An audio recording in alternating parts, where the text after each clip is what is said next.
akhirnya pas dia balik lagi tuh bapak-bapak itu udah gak ada lagi. Dan dia tuh bingung, "Lah, ini kemana lagi bapak-bapak yang kemarin?" katanya. Belum dia tanya belum apa dia udah pergi gitu kan. Padahal suara pintu itu pun dia nggak dengar bahwa memang itu kebuka. Itu yang bikin dia heran gitu kan saat itu.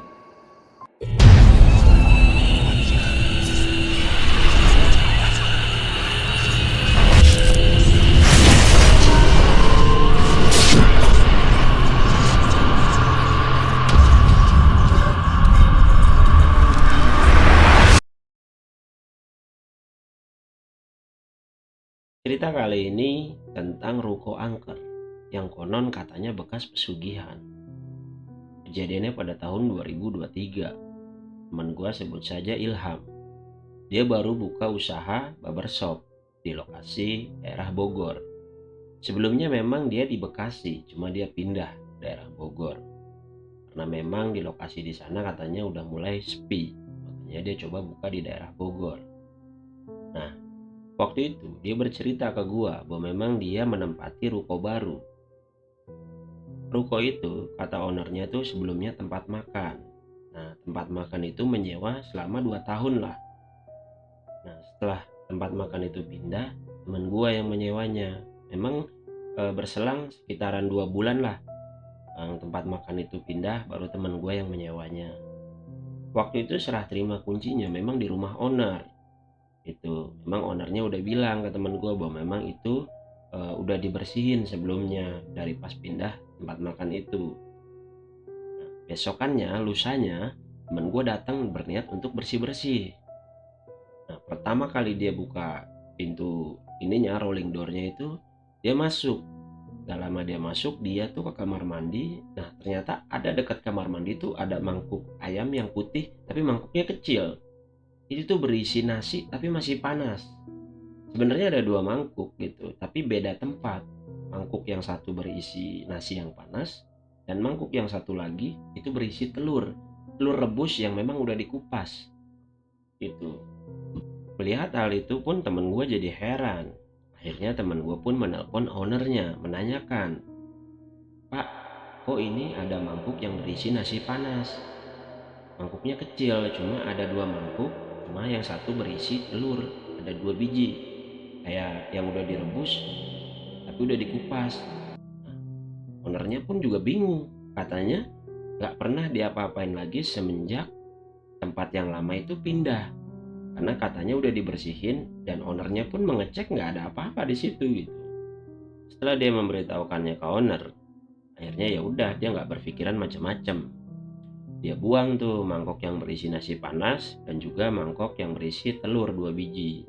Dia buang keluar tempat sampah di depan ruko. Karena memang dia berpikiran ya karena memang pengen bersih-bersih ya semua harus dibersihkan. Nah, selang beberapa hari dia memanggil tukang untuk mendesain tempatnya menjadi barbershop. Nah, itu tuh ada 2 tukang yang mengerja di situ.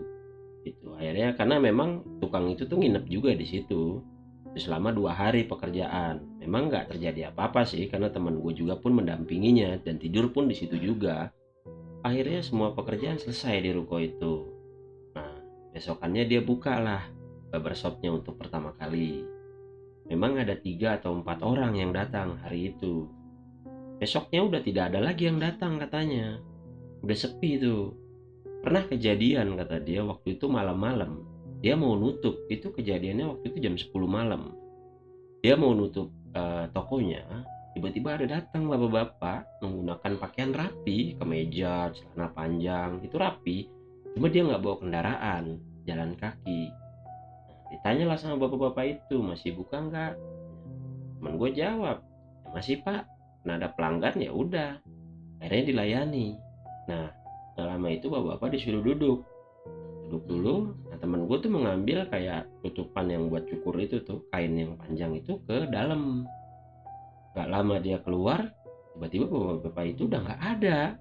Nah, dia pun kaget gitu kan. Lah, mana? Ya mungkin dia berpikiran bahwa memang bapak-bapak itu ada perlu.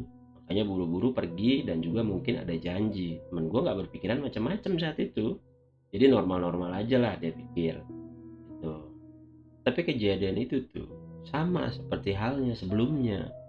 Setiap dia mau nutup, bapak-bapak itu tuh selalu datang dengan berpakaian yang sama. Temen gue tuh kayak dejavu. Waktu itu temen gue tuh lagi nyapu-nyapu katanya. Dia lagi nyapu-nyapu bersih-bersihin rambut bekas cukuran. Bapak-bapak itu datang, buka pintu, bunyi. Ya temen gue ngeliat, "Mas masih buka?" Kata dia begitu. Temen gue jawab, "Masih pak, silakan duduk." Akhirnya bapak-bapak itu duduk. Duduk dia dengan tegap, memang wajahnya pucat waktu itu. Nah teman gue lagi nyapu sedikit. Nah, tempat sapu ini dan sapunya itu dia mau bawa dulu ke belakang gitu kan, gak enak. Akhirnya pas dia balik lagi tuh bapak-bapak itu udah gak ada lagi. Dan dia tuh bingung, lah ini kemana lagi bapak-bapak yang kemarin katanya. Belum dia tanya belum apa dia udah pergi gitu kan. Padahal suara pintu itu pun dia nggak dengar memang itu kebuka. Itu yang bikin dia heran gitu kan saat itu. Belum lagi yang kejadian lebih parah kata dia. Nah, dia itu lagi rebahan ceritanya. Sore sebenarnya jam 5 sore. Dia itu lagi rebahan. Itu kan memang tempat duduk barbershop itu di sebelahnya itu disekat triplek. Nah, di sebelah triplek dekat kamar mandi itu dia bangun kamar, dia bikin tempat tidur lah di situ. Jadi biar dia bisa tidur di situ. Nah, cuma setiap dia mau tidur, kata dia itu serasa melayang gitu kan. Kayak ada yang ngebawa dia. Nah, dia juga sering bermimpi hal-hal yang aneh gitu. Kayak ada orang yang berbulu tinggi besar gitu nyekek dia gitu. Dia kayak rep-repan lah gitu. Dia udah merasa sebenarnya bahwa memang ruko ini tuh ada yang aneh gitu kan. Dari kejadian hampir setiap malam bapak-bapak dengan yang sama datang tiba-tiba menghilang, dan juga dia setiap mau tidur itu kayak rep-repan dan kayak dicekek sama orang tinggi hitam berbulu. Itu dia udah merasa gitu kan.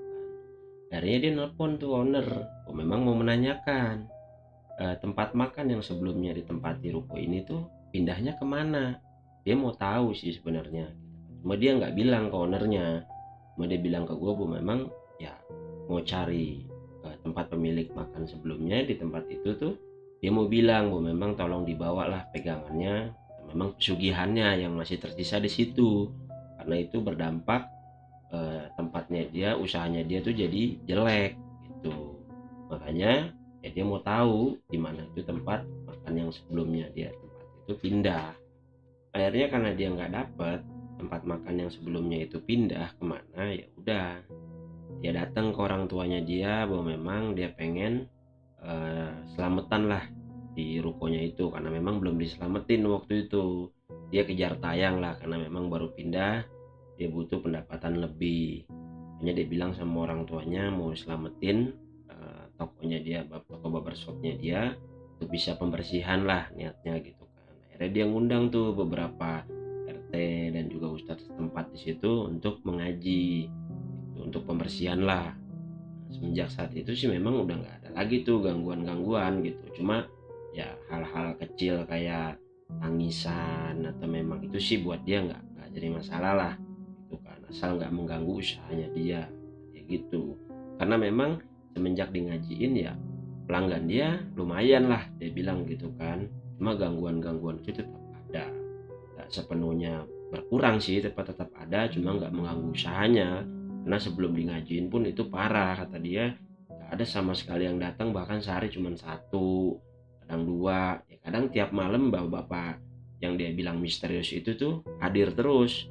Semenjak di ngajiin tuh bapak-bapak yang misterius dia bilang itu tuh nggak pernah hadir gitu. Katanya usut punya usut sama pedagang sebelah itu kan pedagang toko baju tuh kan, sebelahnya tuh kayak toko baju distro gitu. Nah pernah ada kecelakaan pas depan barbershopnya. Nah itu bapak-bapak mau berangkat kerja, ya mungkin gangguan dari situ atau memang apa. Cuma teman gue sih nggak terlalu mikirin macam-macam ya hal-hal seperti itu. Dia fokus ke usahanya aja.